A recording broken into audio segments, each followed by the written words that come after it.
morning. I'm calling this January 18th, 2023 meeting of the Tax Committee to order. First order of business is approving the minutes from January 18th, 2023. Vice Chair Norris, did you have a chance to review the minutes? I did, Chair Gomez, and I move to approve the January 18th minutes. Excellent. Is there any discussion to Vice Chair Norris's motion? I'm not seeing any. All those in favor of adopting the minutes as submitted, please say aye. Aye. Any opposed? Hearing no opposition, the motion carries, and the minutes for the January, well, it's the 17th, 18th? Okay.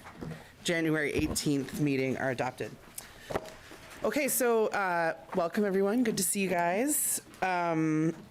This will, we're doing another presentation. I know that we've kind of had a lot of this on the front end, and we're going to hear some bills next week, but today we're going to be hearing about the tax incidence study. There's a copy of the full study in everybody's binder, or I don't know what you call them. Also, Mr. McQuillan said that he'd received a few emails about getting hard copies of the tax expenditure budget, and so we're going to work. We'll get those printed out, and we'll probably get those to you guys next week. I find it really helpful to have a hard copy, so yeah, we'll be providing those to all of you.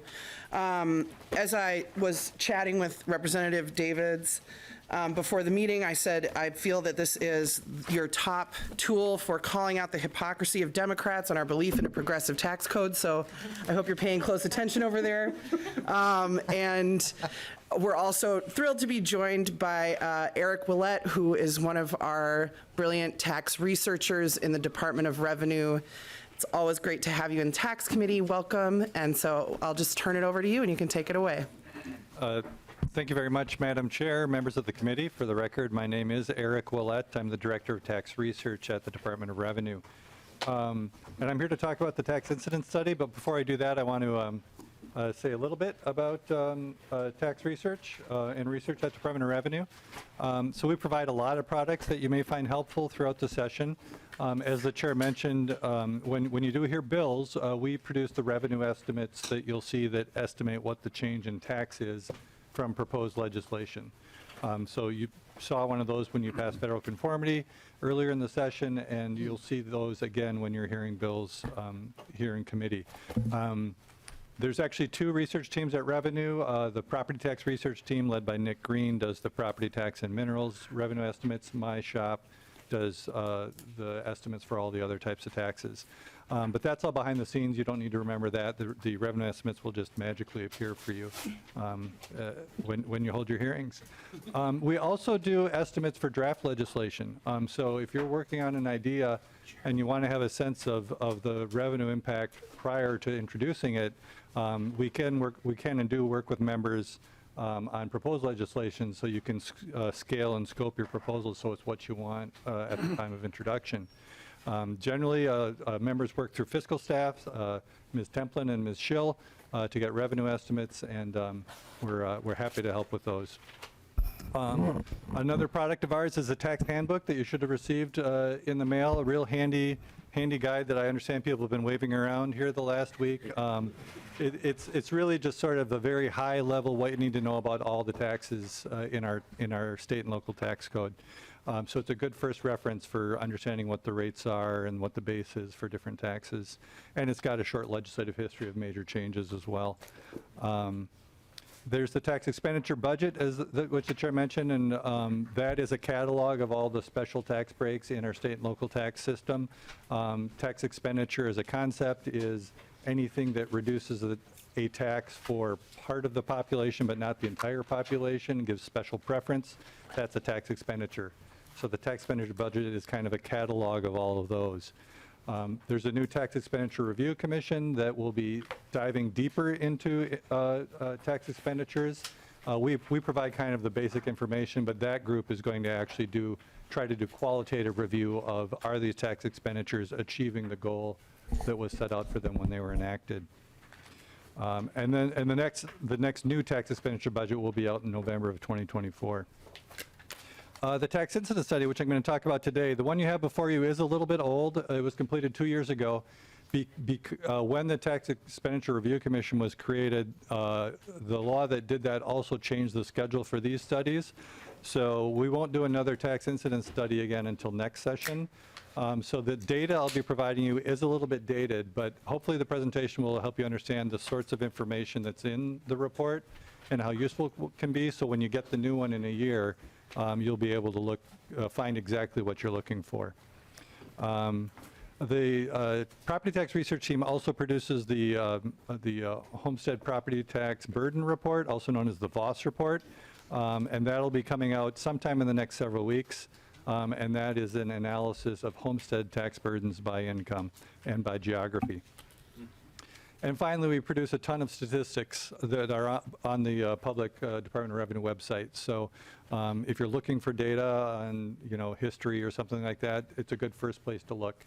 And of course, you can always contact me with specific questions.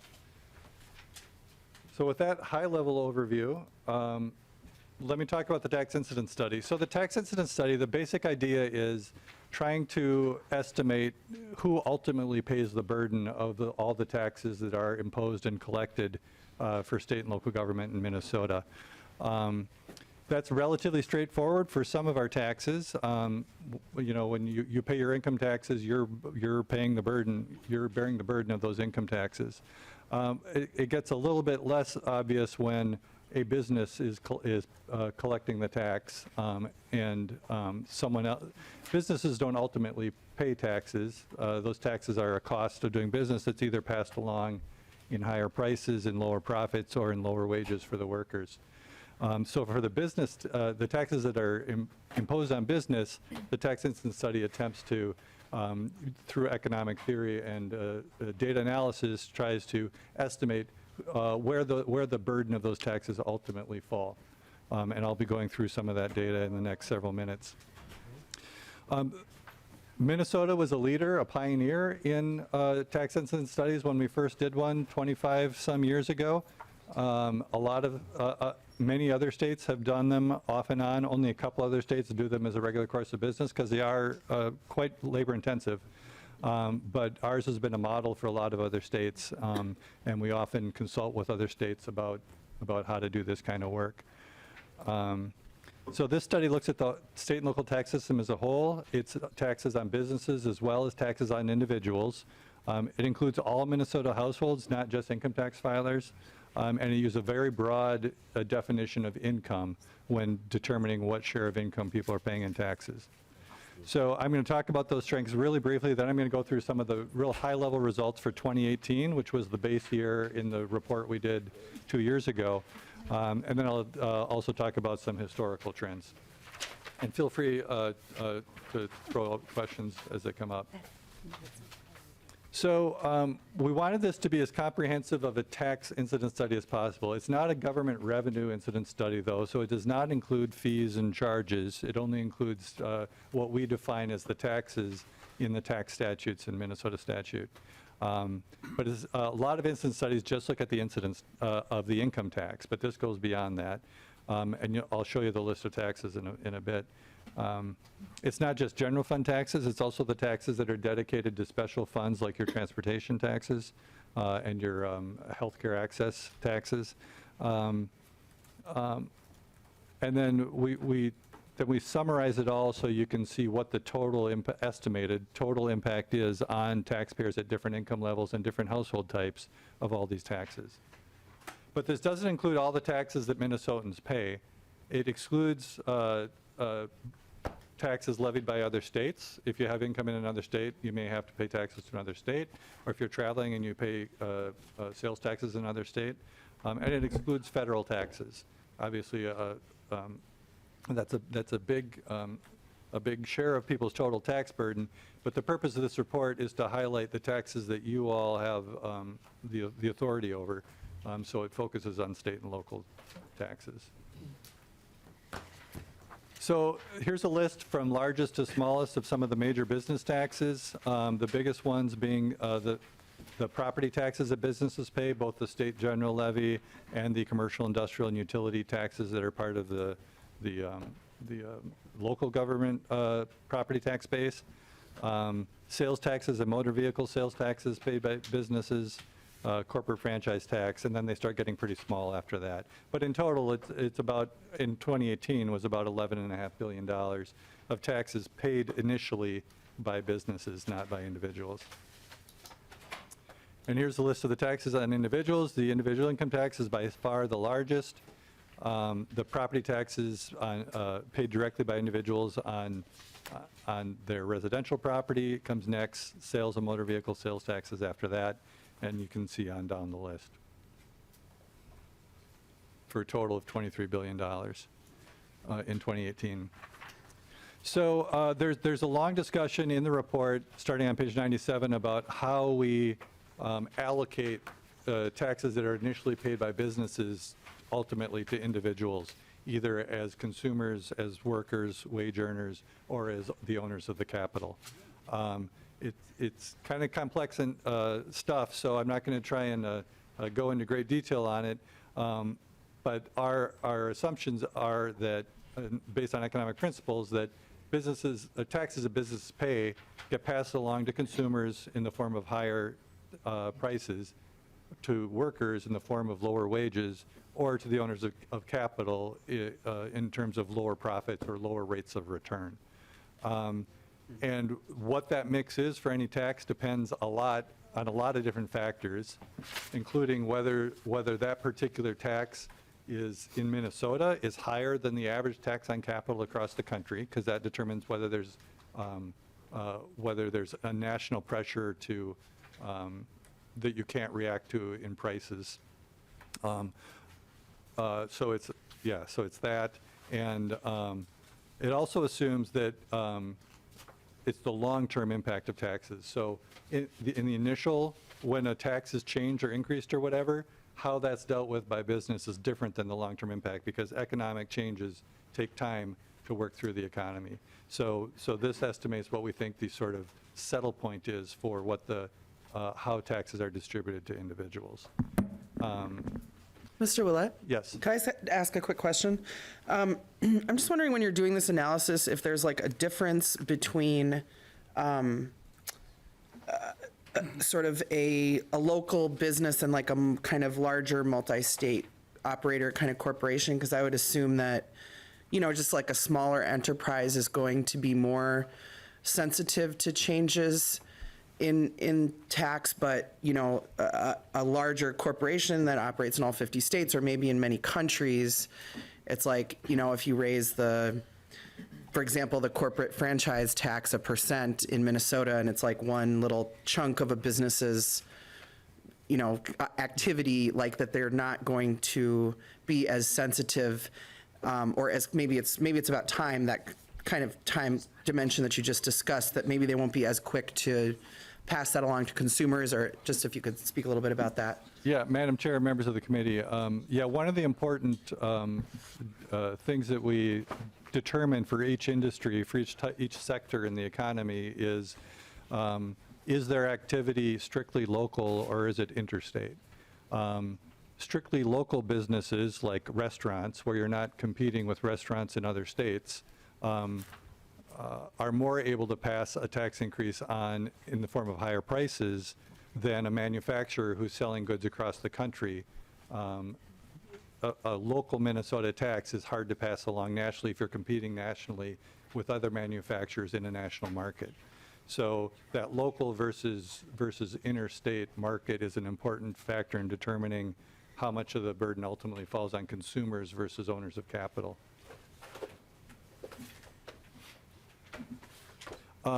So the other thing that we do is we estimate how much of taxes are exported ultimately, because there are people who travel into Minnesota who pay taxes. There are non-Minnesota residents who pay income taxes because they generate income here or they own income-generating property in Minnesota. And there's also owners of capital who don't live in Minnesota but own parts of the shares of businesses that are in Minnesota. So part of the burden paid by those corporations will be paid by shareholders who don't live in Minnesota. So those taxes are effectively exported to non-Minnesota residents. And in total, we estimated about 17% of all the state local taxes that are levied in Minnesota are ultimately borne by non-Minnesota residents, either people who own businesses in Minnesota but don't live in Minnesota, people who travel into Minnesota and pay taxes but then go home, or people who live in Wisconsin but work in Minnesota and generate income in Minnesota and that sort of thing.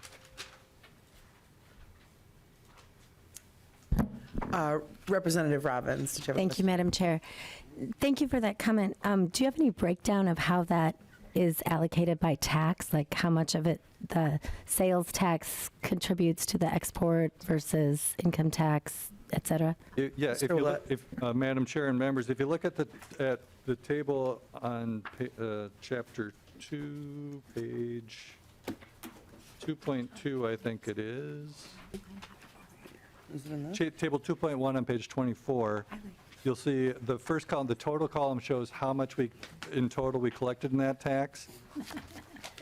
As it's imposed, how much of it is paid by individuals, businesses, and non-residents. And then after shifting, which includes the business taxes flowing through to individuals, after all that happens, how much is ultimately borne by Minnesota residents versus non-residents. So that summarizes by tax type that distribution. Representative Robbins? Great, thank you. Thanks, Mr. Willett. So another strength of this study is that it's not limited to income tax filers. We have a lot of information, private data at the department about income tax filers, but a lot of people pay taxes in Minnesota who don't have an obligation to file income taxes because their income is too low. So we expand the population by gathering income-related data from other state agencies to create as close as we can come to a population file that includes non-filers. We pick up people who file a property tax refund but not an income tax return. That adds about 8 or 9% of the total population.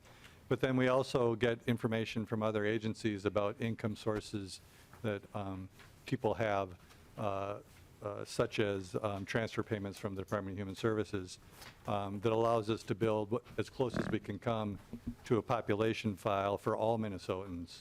And then we take a sample out of that to create the database that this report is based on. Thank you. Representative Lee, did you have a question? Yes, Madam Chair. Great. Just because we're talking a little bit about folks who don't file income taxes, I had a question on, I guess, just what this report actually counts and what it doesn't. I wanted to go back to slide 5, where you mentioned that the report excludes federal taxes, but I wanted to ask if you could tell us how you reconcile that. Sometimes, right, when you file income taxes, you get a deduction on your federal filing. And so, in many ways, right, like when you pay your taxes to Minnesota and you get a credit on your federal filing, not saying we shouldn't pay taxes to the federal government. Can you explain how you count and account for that? Because like you said, the report excludes the federal tax burden. Mr. Willett? Madam Chair and Representative, that's a great question. Yeah, so the direct taxes we pay to the federal government are not included in this report. The value of being able to deduct your state taxes on the federal return, that interaction that you're talking about, isn't in the base data, but we do have a separate conversation in the report that estimates what the value of that is. It's a lot less powerful than it used to be. For those of you who've been around for a few years, when the federal government passed the Tax Cuts and Jobs Act, it's significant, and we sort of conformed to the provisions of that. It significantly limited both the number of people who itemize and the amount of taxes that you can claim as an itemized deduction. So the value of that interaction is a lot smaller now than it used to be. And I can provide information about that change if that's of interest, but I don't have it at the ready. But I think the percent of filers who itemize now is maybe 6 or 8%, and it used to be 30% of filers. Representative Lee? Thank you, Madam Chair. Mr. Willett, just a follow-up to that, now that you've mentioned this big tax cut with lots of, big tax cuts for corporations. I wonder if you could tell us a little bit more about that bill. And I mean, I know in committee, we've had some interest on cracking down on international tax sheltering. And so we talked a little bit about how our tax structure is regressive. And I'm curious if you would agree when you talk about foreign derived intangible income and all these other mechanisms that folks use to export their tax obligations to other places. Mr. Willett. Madam Chair and Representative, that was not something I prepared for today.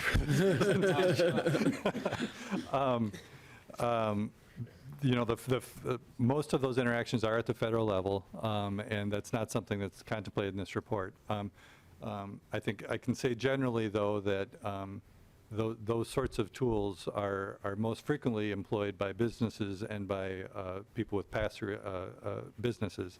And those those people, while there are people with pass-throughs at all levels of the income spectrum, the income from those entities is concentrated among the wealthiest. In terms of how that impacts their ultimate tax, you know, we assume that people take advantage of what's in the tax code that's to their benefit. So the fact that those provisions exist means that they're of a benefit to those people who are taking advantage of them. Representative Lee. Madam Chair, Mr. Willett, my apologies. I have a bias because I was a staffer when this bill passed. I just, want to make the point that, even though these tools were created by federal legislation, there are many entities in Minnesota that take advantage of some of these tools that, we may or may not support continuing. And so, thank you. Thank you, Representative Lee and Mr. Willett. I just wanted to lift up something that you just said, because we did have a brief exchange yesterday about the mortgage interest deduction, and just that with the doubling of the standard deduction, which was an item that we conformed with as part of the TCJA, the Tax Cuts and Jobs Act, which was like 2016, 2017? 2017. Just that it really has diminished the number of Minnesotan tax filers who itemize their deductions down to that 6 to 8% level that Mr. Willett mentioned. And so what that means is that some of these things that sound really like, well, I pay a mortgage, so mortgage interest deduction, like that sounds like a great thing. I must benefit from it. Well, since I'm not in the top 6 to 8% of income earners in Minnesota, I don't, and neither does 92 to 94% of our residents. So I guess I just wanted to, to highlight that point, because that was a big change. And I think for somebody with like my orientation toward tax policy, it won't be a surprise to say, like, for you to hear that I think a lot of the provisions in the TCJA were really, to Representative Lee's point, this major slash in the corporate franchise rate at the federal level. There were just a lot of giveaways to the biggest corporations in the country, but there were some things that I think benefited working class people, and this is one of them. And so to me, because I do believe that we have an obligation to do the most good for the most people, that if you look at sort of benefits that used to go to 30% of people and now go to 6 to 8% of people, then we have to look at those expenditures, I think, with sort of a fresh eye toward kind of the overall, making our overall tax system more progressive while we protect revenue to make the investments that our people need us to make in our communities. And I'm sure Representative Davids has a response to that one. Well, if you look on page 8, we find that business taxes, they're simply shifted forward to consumers and higher prices. They shift back to workers and lower wages borne by owners as lower profits. So the more you tax corporations, they just pass it on, and it becomes very regressive to the person that's trying to make a living. So when you tax businesses more, the poor and the middle class and the lower middle class really suffer, because it gets passed right down to them. So we can beat up on corporations all day long and say these rich, evil corporations, that's fine. But we should probably know what we're talking about just a little bit here, that if you raise taxes on corporations, it's very regressive and you're hurting the poor. And I'm not here to hurt the poor. Thank you, Representative Davids. And that's a perfect example of what I was talking about at the beginning of this, how this is a tool for you to point out the hypocrisy of Democrats potentially. But I think that there is some unpacking that we need to Well, do. Madam Chair, I wasn't quite that aggressive. You would never do that. Never. But, I do think that there are, to Representative Lee's point, we have some unpacking to do of some of these provisions in corporate tax that can help us, get at folks who move their profits overseas in order to avoid taxation and other, sort of corporate provisions that may align more closely with what I think, should be our shared values around implementing a tax system. Representative Listlegard. Oh, thank you, Madam Chair. And to that point, I believe that, if business is successful, labor has an opportunity to provide and communities prosper. With that said, regarding this subject, offshoring really bothers me. And I believe it was in 2018 or whenever, underneath President Trump, they got rid of it at a federal level. And we tried to at a state level, but we couldn't get it over the finish line to stop that loophole. And that's one of the things that, even the Republicans at that level knew that it needed to be stopped, and they did. And we passed it out of the House, I believe, but it just didn't get it over last time. So I just wanted to make that point that we should never forget that the Republicans realized that that was not a good policy, and they corrected it. Thank you, Chair Listlegard. Representative Davids. And thank you, Madam Chair. My good friend, Representative Listlegard, said a word. It's an 8-letter word. It's called loophole. If it's legal, folks, it's not a loophole. If you don't like a deduction, try to get rid of it. But don't call it a loophole, because it's not a loophole. It's the law. It's legal. So we need to watch our terminology here. If we're saying, oh, they're getting a loophole. No, they're abiding by tax law is what they're doing. Representative Listlegard. I said good friend. You are a good friend, and I respect you. You know taxes very, very well, and I appreciate what you just said. And well, I'm conflicted on with $18 billion and actually how we got there, with $12 billion being one time and only so much ongoing. And I know that some people think that we should reduce taxes and stuff like that, and that's, I would agree in some aspect, but I would take what you just said, my dear friend, and I would say that then collectively, we as a body, both Democrat and Republican, should seriously consider closing that loophole this year. Representative Davids. How do you close something that's legal? You pass a law and you change it, but it's not a loophole because it's legal. A loophole, by definition, is something that is illegal. Representative Listlegard. Thank you, Madam Chair. So I think that we pass a law collectively, both Democrats and Republicans, and change that law this year so we don't have to use the word loophole.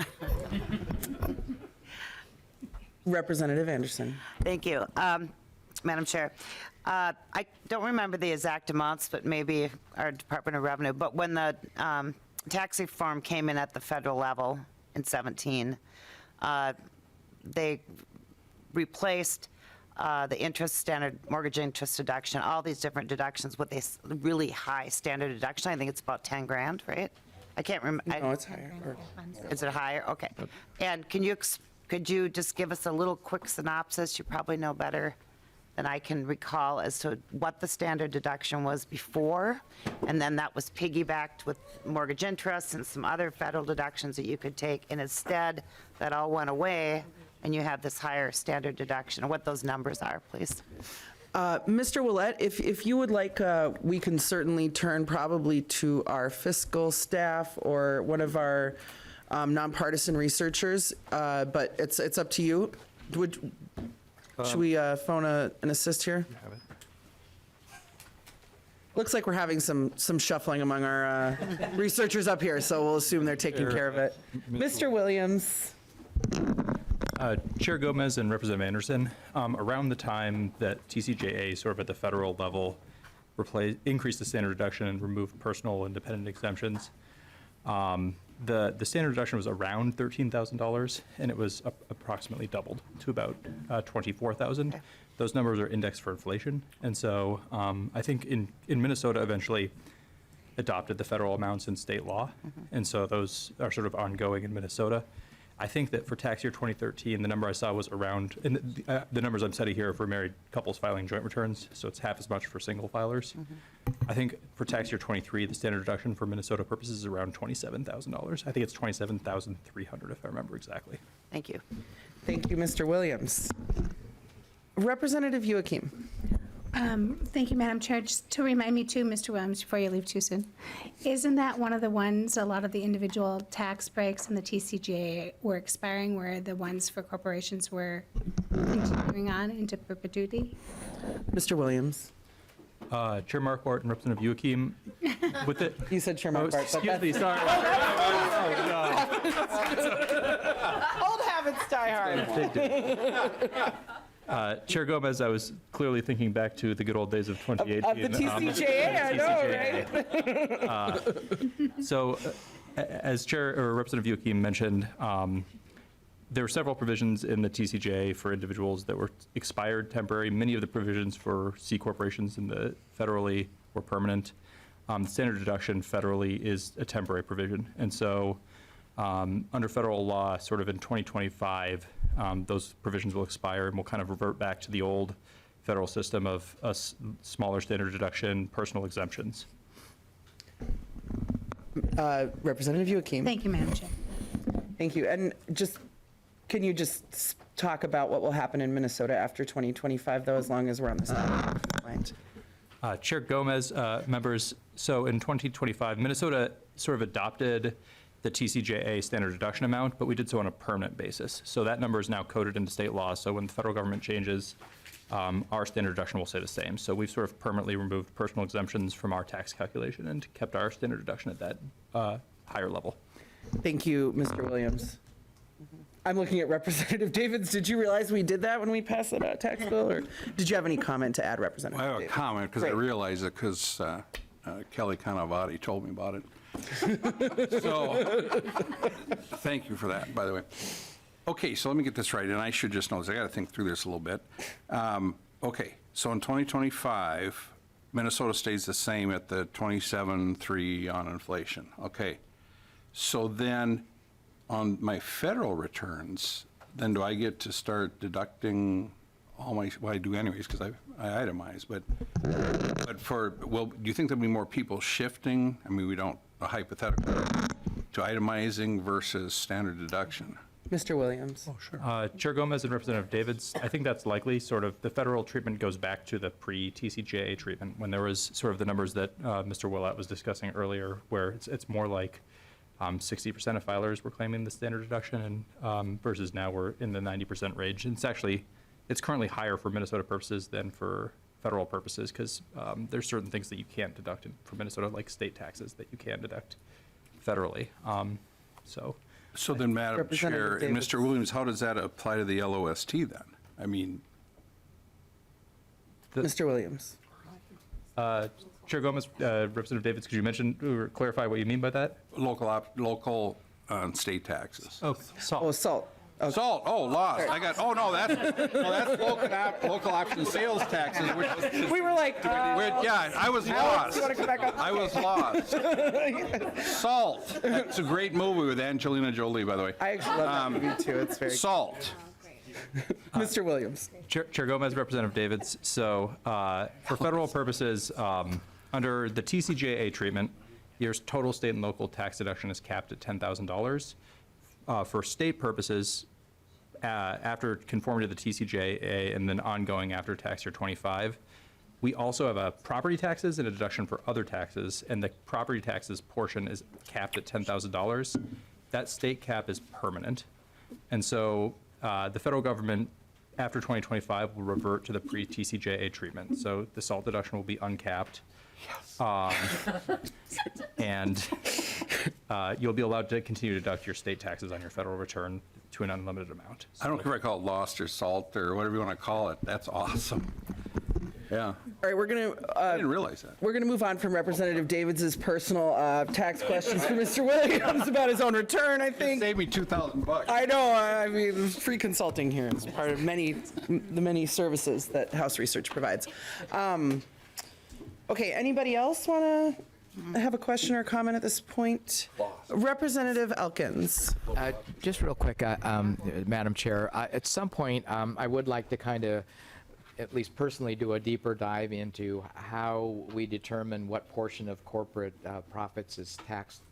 I know that's a very contentious issue, and I don't know if everybody here is interested in that, but I'd like to, if you have studies or things that I could read on my own, I'd like to understand that issue better. Yeah, thank you, Representative Elkins. I think that Representative Anderson, we sort of had a conversation about that, I mean, in the last couple of weeks, about doing, sort of asking for some more information about corporate tax. And I'm interested, certainly,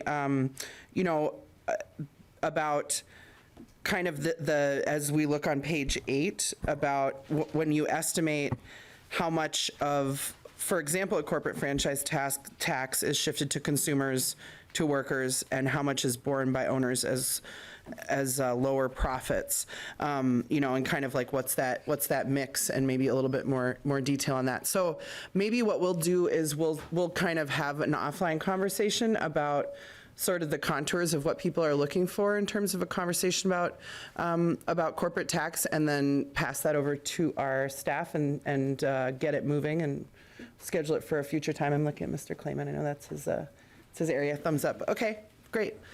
I also just want to mention, though, I did Google loophole, because I was like, it doesn't necessarily refer to something illegal, and we do have to have a way to talk about tax avoidance strategies, I think.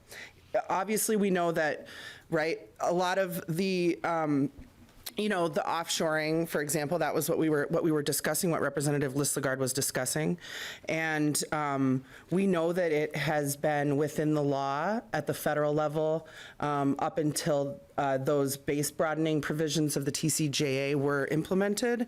But because something's within the law doesn't necessarily mean that we can't look at it and analyze it and talk about, if there's a way to make it better, to your point, right?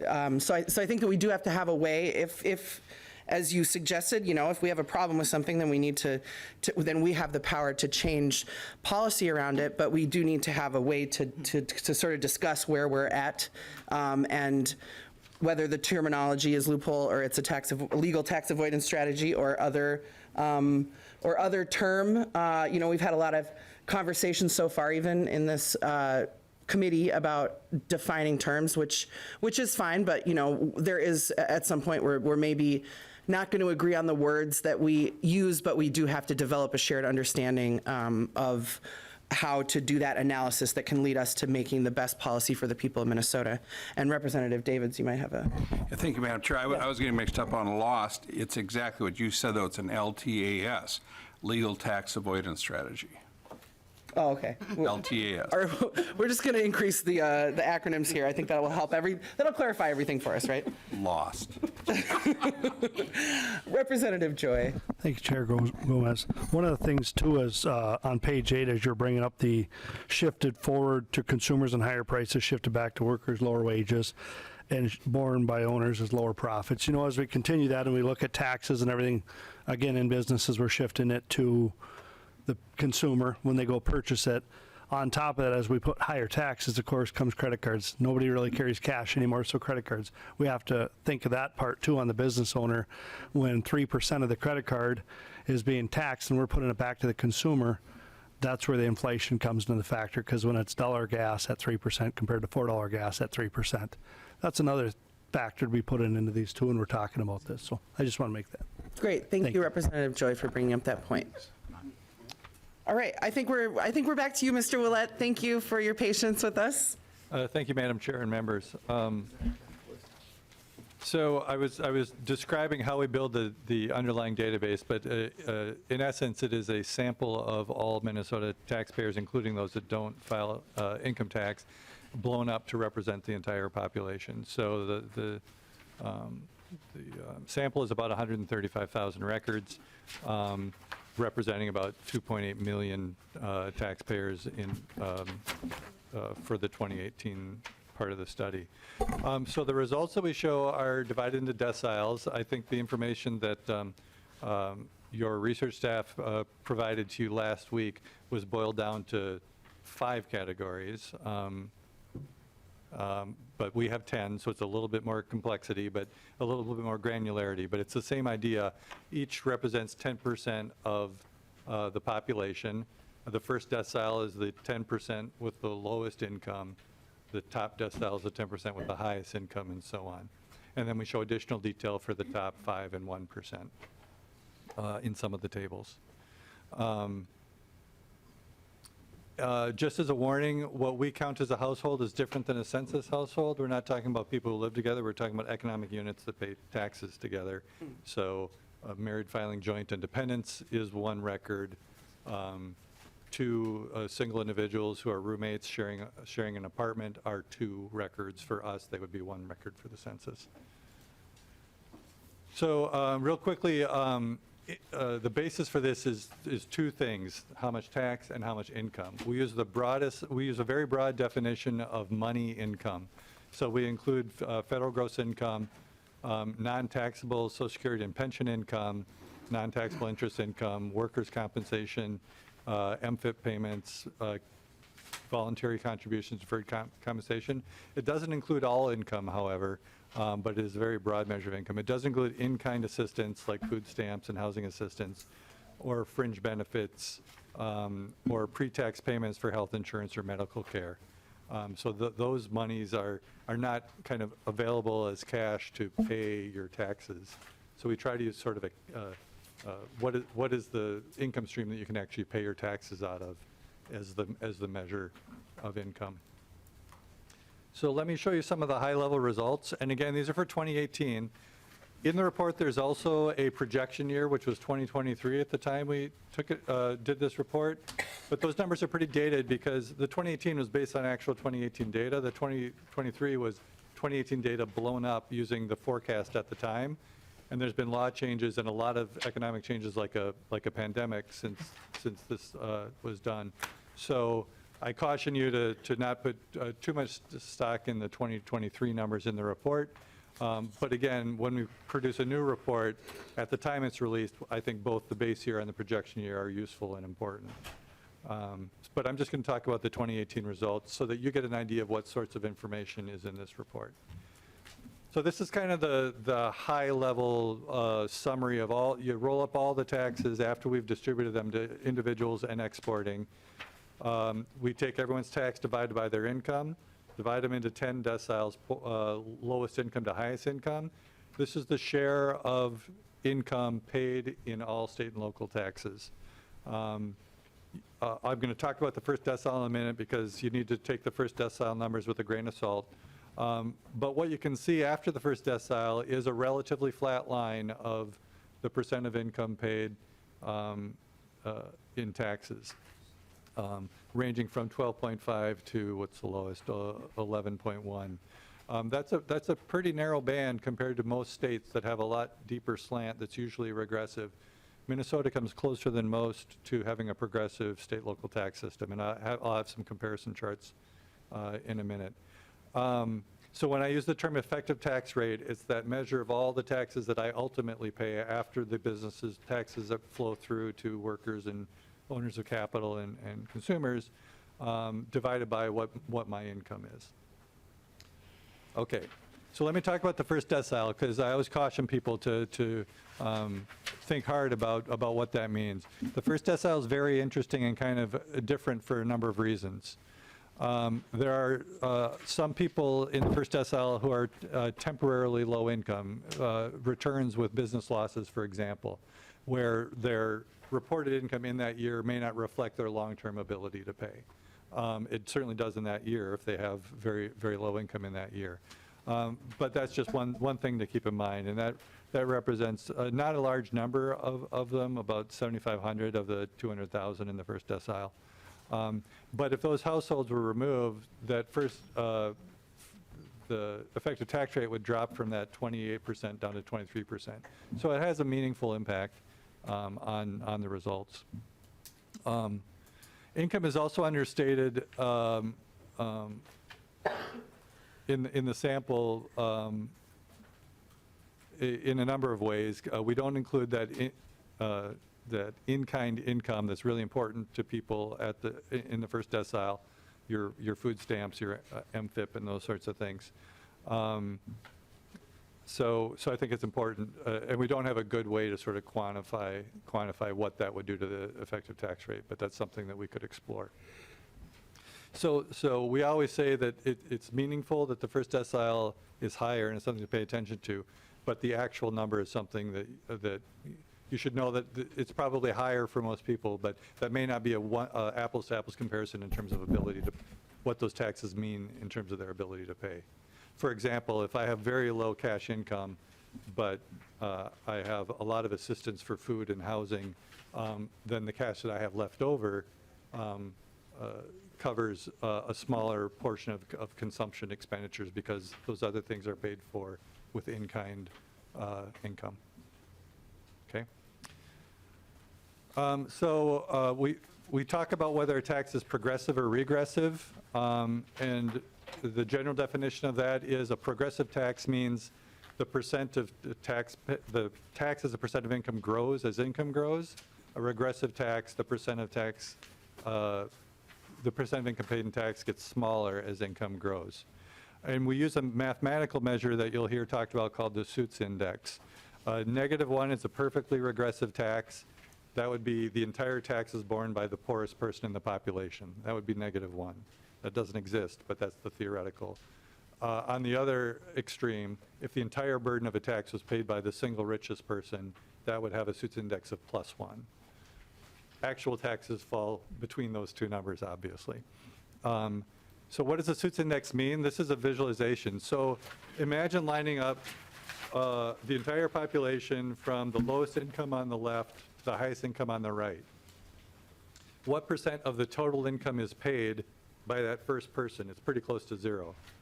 What percent of all taxes is paid by the 10%?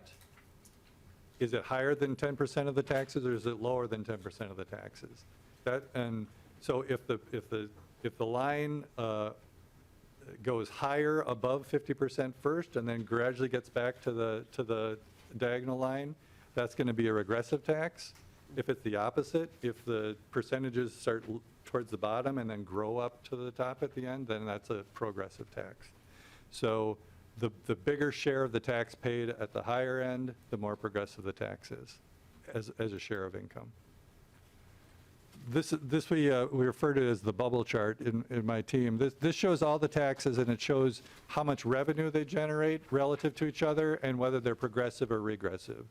So on the right-hand side of the line is a progressive tax or tax policy. On the left-hand side of the line are regressive ones. The further away from the center, the more regressive or progressive. The bigger the bubble, the more revenue it generates. The income tax is by far our biggest tax. That's the big Jupiter at the top of at the top. That is to the right of the line because it's a progressive tax. The higher your income, the higher percent of your income you're paying in income taxes. Tobacco taxes is our most regressive tax. It doesn't raise as much money, but it is very regressive. The lower income, the more likely you are to pay more of your income in cigarette taxes. Smoking incidence is higher at lower income ranges. And you can see the other taxes in between. The only two major taxes that are progressive in total are the income tax and the estate tax. The property tax refunds, which are sort of a feature of the property tax, are very progressive. And they make the property taxes less regressive when you add them on top. And I'll illustrate that in a minute. Okay. So by decile, as I mentioned, the personal income tax is very progressive. the percent of income paid in income taxes by the 10 deciles. You see it gets bigger the further to the right you get, the higher income groups. In the first 2 deciles, it's actually negative because of refundable credits. So the households that are in the first 2 deciles on net get money back from the income tax system rather than pay taxes in on net. So this is our largest and a very progressive tax. When you add on the other taxes, you can see that progressivity begins to balance out. The state and local sales taxes are very regressive. Again, kind of setting the first decile aside with a grain of salt, you can see very regressive at the beginning, and they get a smaller share of income paid the higher up the income stream you go. Part of that feature is what sorts of consumption people make at lower income levels versus higher income levels, higher savings rates at higher income levels rather than spending. Part of it has to do with those business taxes that are passed on in terms of higher prices, lower wages, falling more heavily on lower income deciles. Residential property tax after the property tax refund, you can see is regressive, but it's not as regressive as the sales tax. Non-residential property taxes, again, the first decile is a bit of an anomaly, but then it's still regressive, but a little bit less so, certainly less so than the sales tax. Mr. Willett, just going back to the bubble chart, can you just talk about the rental property tax and the homestead property tax? And you know, I know that we kind of make assumptions about that percentage that's passed on to renters, and so it's sort of like it's less precise, right? But can you just talk about their relative positions on the chart and like why rental property taxes would be more regressive than homestead property taxes? Madam Chair, I should be able to answer that off the top of my head, but I don't want to misspeak. So let me make sure I get a precise answer to Okay. you in the committee. No problem. But I do remember that we do assume, we treat rental property as a business tax. The owners of the rental property pay the tax, and then how much of it is passed on to renters versus reductions in profits is treated like a business tax. So that's part of the answer, but Yeah. but again, I'll want to make sure that I give you a clear and correct answer on that. Okay, great. Thank you, Mr. Willett. Okay, so let me zoom ahead. And then all of the taxes, which is a lot of the excise taxes, alcohol, cigarettes, tobacco, gambling, very regressive. And the numbers in parentheses on the chart show what the suits index is, which corresponds with where they are on the bubble chart, those different types of taxes. Shoot. I thought I fixed that chart. I apologize. I noticed this in the version that I sent you, and I thought I fixed it, but I must have opened up the wrong version. But refundable income tax credits are a very, very progressive part of the tax system. The percent of income paid overall is only affected a little bit by refundable credits. I'm talking about the working family credit is the large one. The chart that you would be able to see, if I hadn't messed this up, would show that while it's only a 0.1% difference overall, it's a very big difference for the lower deciles. That working family credit really changes the ultimate percent of income tax paid at the lower deciles, going from a positive number to a negative number. And I'll get that chart to you, and I apologize for that. Similarly, oh, this is it. So I must have added it rather than replaced it. So this is the chart that I meant to show you. So as you can see, without those credits, the working family credit, other refundable credits, even at the lower deciles, you'd have a positive share of income being paid in income tax. Because of those refundable credits, the overall amount becomes a negative, and people are getting money out of the income tax system on that. Just so, I think that we must have printed off the older version, so we don't have this particular chart in our packets. I will get it to you. Okay, cool, but we can, hopefully everybody can see it from the, It is, yeah, it's on page page 66. Page 66 of the report. Great, thank you. I apologize for that. No worries. Done in a rush. Here's a similar chart for the impact of the property tax refund. Without the PTR as the top line, as the percent of income paid on residential property taxes. Once you add the PTRs, you can see that line really dropping at the lower incomes. It drops a little bit at the higher incomes because of the targeting program, which is not income tested. But by and large, the big impact is at the lower deciles. So a very progressive feature of a mildly regressive tax, moderately regressive tax. And this shows the suits index for those individual policies, the working family credit, the dependent care credit, the K-12 credit, and the 2 property tax refunds. These are 2018 numbers, so they're a little bit dated, but you can see a +7, 8, or 9 on the suits index is not something you see very much. These are very, very progressive parts of a broader tax policy.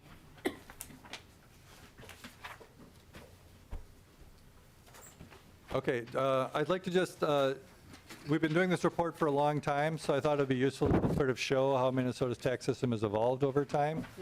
There have been some methodological changes and data improvements over the years, but these numbers are generally comparable. This basically shows how the overall effective tax rate has changed in the last, I guess it's 30 years now. It's oscillated up and down with some major state policy changes and with economic changes, but it generally hovers around the 12% range. So it was growing in the early 90s. We had some significant tax cuts in the late 90s and early aughts. And then it grew again, or then it was relatively flat. And then we had some tax increases in the 2013, 2014 that kind of bumped us back up again.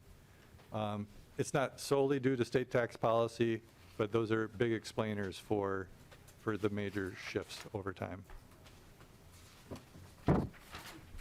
This also shows the suits index. We've used 2 different types of suits indexes over time. That's why there's two different bars. We use a more basic measure of the suits index in the early reports. We refined it. The full sample suits index is much more accurate. It's using each data point rather than summing them up and just using 10 data points. But you can see that the tax system is getting less regressive since 2006. Some of that has to do with economic changes that have caused changes in tax, but some of it has to do with tax policy changes as well. There was a large, very progressive income tax policy change in 2013 that took effect in 2014, the adding of the 4th tier. That was a big contributor to the change in the suits index. This is kind of a non sequitur, but we also track the local government share of state and local tax revenue. Unlike a lot of states, Minnesota has a very intertwined state and local finance system because of our heavy reliance on education aids and local government aids for cities and counties, and the state's control of local option sales taxes and sometimes levy limits on property taxes in this historical. So it's a useful thing to keep track of. This is one that has also oscillated over time, but hovers around the 30% share of all these taxes as being local government taxes rather than state taxes. I mentioned that we also in the report do a comparison to other states. Because of data availability, it's a much more crude measure, but it follows roughly the same methodology that we use. And what it generally shows, I'll just kind of cut to the quick. That Minnesota is one of the more progressive state and local tax systems. It's close to proportional. The suits index is getting close to 0. But this first chart compares Minnesota to some of the most regressive states, just to show the big difference. These are generally states that don't have a graduated income tax. They generally rely heavily on consumption taxes. And you can see how steep the slope down is for the percent of income paid in state and local taxes for Washington, Texas, and Florida, and their suits index being in the -2.5 range compared to Minnesota. which came out as actually slightly progressive in this crude measure where we did the comparison.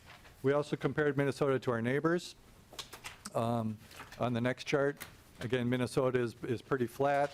Some of our neighbors are close to have very low regressivity, like Iowa and Wisconsin. You get a little bit more regressivity with North Dakota and South Dakota. And I think in the report there's a table with all 50 states. Just at a real high level, just to let you know what else is in here, but I'm not going to take the time to walk through it all. There's a section of the report starting on page 76 where we look at different types of households and what their tax burden is by decile, based on whether you're single or married, whether you have children or not, whether you're a senior or not, whether you're a homeowner or a renter. So if those sorts of demographic differences are interesting to you, you can find those a little bit further in the report. And just to illustrate how important that is, this table just simply shows the median income for 6 different groups. Married with children, married with no children, married seniors, single parents, single seniors, single not seniors. And you can see, now this is the median, so this is the middle. There's people above and below it. But married status is a very big indicator of income. And generally, at least in the middle and around the middle, married couples have a lot higher income on average than single people do. We have a very high worker participation rate in Minnesota, so we have a lot of 2-income households compared to other states, so you wouldn't necessarily find this big of a difference in other states, but it is a significant factor when you look at how the tax burdens differ in different types of households in this report. Mr. Willett, I'm just wondering, is this an area where it would be possible to do this kind of analysis by race and ethnicity, or would that be something that, because we don't collect race and ethnicity data related to tax forms, that it wouldn't be feasible to do that kind of analysis? Yeah, Madam Chair and members, we do not collect race data on the tax forms or in any other data that we collect in Minnesota. We have been having some really high-level tentative conversations about what it would take to do that sort of analysis. But it's all in the exploratory stages, and we're not going to do anything before we talk about it. But there really aren't good, reliable sources of race data that we could match to tax data for the whole population. And it's so we can't do that at this time. But we've talked about the advantages and disadvantages of doing some analysis like that. Okay. Thank you, Mr. Willett. Representative Swedzinski. Thank you, Madam Chair. And just a question of Mr. Willett. In the income and tax estimates by domicile, kind of within that spectrum, do you separate out, as a percentage, so kind of just general tax, but also potentially in the areas of sin tax? So like say the tax that's estimated for cigarette use or, other types of those consumable tax preference.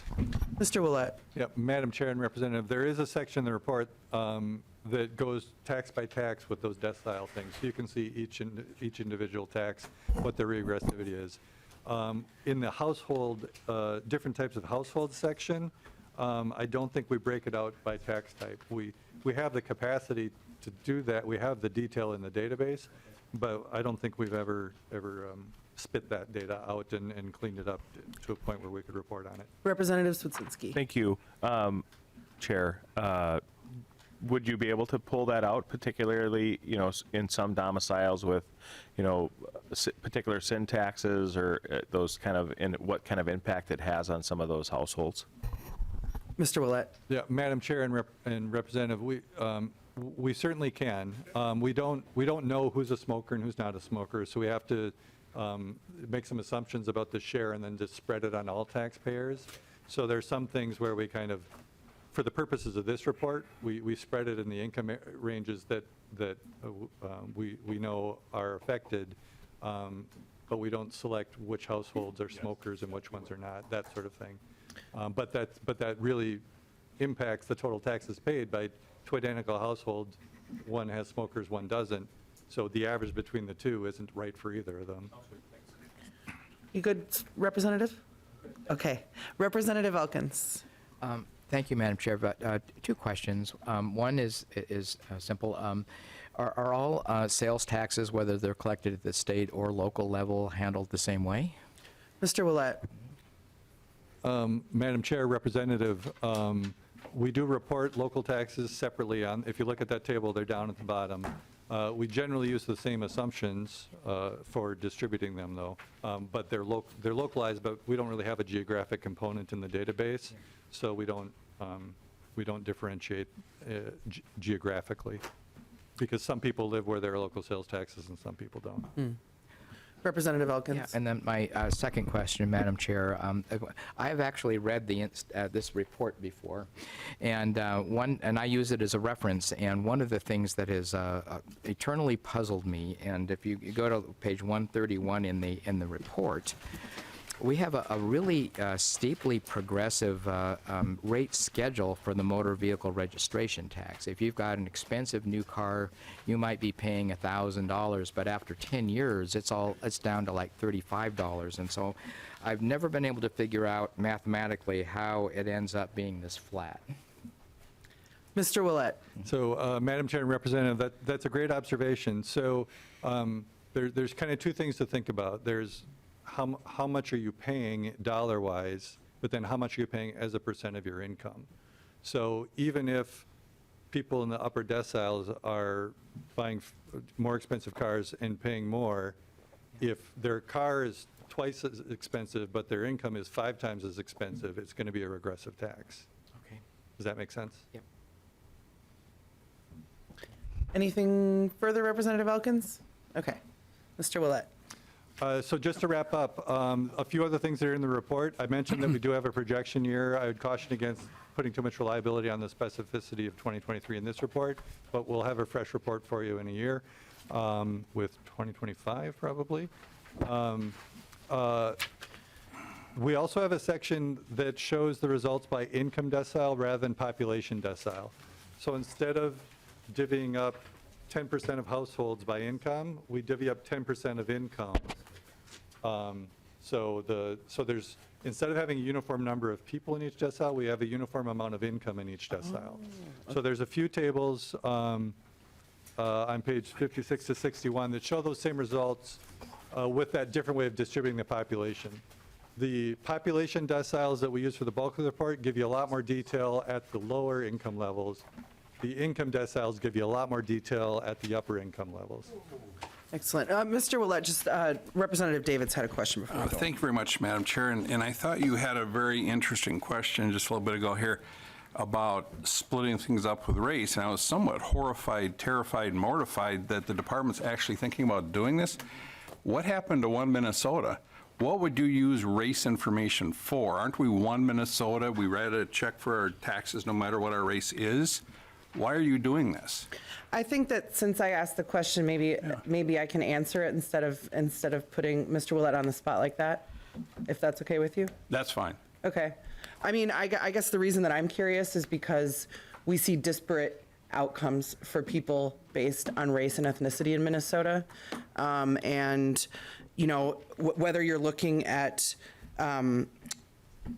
income, at wealth, at home ownership rates, you know, you see these persistent disparities in attainment based on race. And so, you know, some of that at least can be traced to historic policy decisions that were made by people who are in these seats or who are in seats at the federal level. And so, you know, to me, I do care about addressing those persistent racial disparities that we see in our state on basically every kind of quality of life indicator. And so that's the reason that I asked the question, and I think it's the reason that there is interest, not just in Minnesota, but across the country, in understanding the sort of dimensions of those disparities and what the implications might be for tax policy. And so that's why it's an interest of mine. Thank you, Madam Chair. You're welcome. Anybody else? Mr. Willett, we'll let you finish up. Thank you. So there's a lot of technical details in the report, a lot of discussion about how we make the sort of economic how the allocations work from an economic theory perspective. So there's lots to dig into if you're interested. The next report will be released in a year.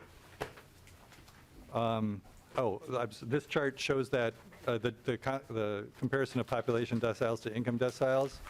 The way we've been showing it, 10% of households in each decile means a bunch of income is kind of bunched into the last decile, whereas if you spread out and do income deciles, then you don't have many households in those top deciles, but you get a lot more detail on those upper income taxpayers. That concludes my prepared remarks, and I'm happy to answer any other questions. Great, thank you very much, Mr. Willett. I had one question, because you sort of, on our second slide here, third slide, talks about strengths of the study, of which there are many, and I'm wondering if you find, are there any kind of weaknesses or drawbacks in this tool, or things as, because I certainly have used this as, this report, I think, early, especially, when I first got on the tax committee, really have used it as a guide for the way that I think about taxes and tax policy. So as we're kind of moving through this, any pitfalls, any comments on that? Madam Chair and members, thanks for making me end on what's wrong with my report. Yeah, sorry. No, it's a great question. So some context that's important to keep in mind when you're consuming this. This does not include fees and charges, which are a significant part of how government funds services. Conceptually, it would be, and data-wise, it would be a big challenge to add to the report, but it's an important thing to keep in mind when you're looking at this, that this is just taxes. It's not how we fund government in total. I wouldn't say this is a weakness, but I would say that,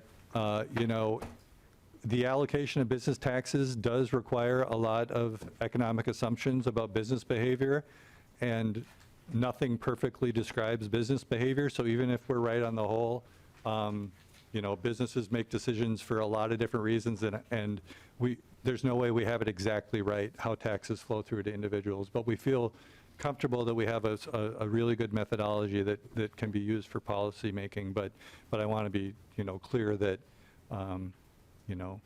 how taxes actually flow through are decisions made by businesses all over all the time in real time. Great, thank you very much for that. Are there any other questions? I'm not seeing any. I just would add as a note that although revenue estimates do come from the Department of Revenue and from Mr. Willett and his incredible team, we still, when we're looking for revenue estimates, we work through our House fiscal staff, Ms. Templin and Ms. Schill, who will kind of make that connection for us, just so we're not all emailing Mr. Willett with our revenue estimate needs for our individual bills as they're moving forward. Madam Chair, Yes. thanks for that. And one thing that I forgot to mention that's helpful for people to know about our shop and how it works is if you make a confidential request because you're working on a proposal, that stays in the tax research team. So the other people in the department do not learn what you're thinking, what you're cooking. Kind of like those confidential fiscal notes that were put into law a little bit. We've had a long-standing practice of wanting to help you get your idea in shape before you introduce it without tipping your hand about what you're working on. Yes, thank you so much for that note. There are tax doctors. They're keeping everything private, and I know that all of our nonpartisan staff take that just confidentiality piece very seriously. So I appreciate that note. Representative Davids. Well, thank you, Madam Chair. So, Mr. Willett, with what you just said, so you're saying I can't call you and say, what is Gomez up to? Mr. Willett. Madam Chair, Representative, Gomez, sorry. it would be lovely to hear from you, and you can ask.